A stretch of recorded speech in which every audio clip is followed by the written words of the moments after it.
It's true that people don't care how much you know until they know how much you care. Care is a core social motive that we all have. Everybody wants to be cared for, even people who fail to demonstrate care for others. This notion of care gives credence to the interdependency that we all have as relational human beings. I'd like you to draw a triangle, and at the top of the triangle, write benevolence. In the right angle, write empathy and sympathy. And in the left corner, write altruism. Finally, place compassion in the center. Rightfully, compassion is driven by benevolence. A benevolent person is a caring, loving person. This benevolence drives empathy, sympathy, and altruism. Sadly, you cannot be a compassionate person if you are not benevolent. If you remove care from compassion, then you no longer have compassion.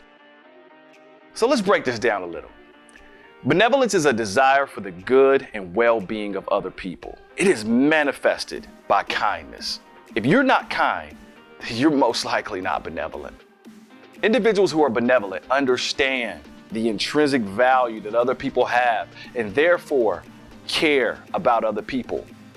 This care causes us to empathize and sympathize with other people, especially during difficult times. Psychologists denote that empathy is the attempt to feel other people's feelings as a way of understanding. And this empathetic understanding can lead us to sympathy, which is a deep emotional affection for another person and their situation. Each of these components move us to take action, which describes altruism. Altruism is acting due to a concern for another person's well-being. When you're altruistic, you move, you help, you can't stand on the sidelines because you care too much. Truly, it's taking action that demonstrates true compassion. When it comes to altruism, there's no such thing as small action. A simple phone call is taking action. A card, a thoughtful gesture are all examples of altruism and demonstrate true compassion. Amazingly, sometimes people feel compelled to do more and display incredible acts of altruism. And these people shouldn't go unnoticed. Compassion is at the core of the human soul. It's a strength, not a weakness. Evidence suggests that compassionate goals and supporting others' well-being lead to increased positive self-esteem for people who adopt an orientation towards helping others. I'd like you to consider how you can be more compassionate towards other people.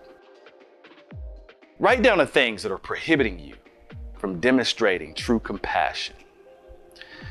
Do you need to work on benevolence and displaying kindness towards other people? Or are you having trouble being kind because in a real sense, you're unkind to yourself? Remember, when you have compassionate goals and are kind to other people, it will eventually boomerang and help you become kinder to yourself and increase your self-esteem. In a compassionate world, barriers are meant to be broken.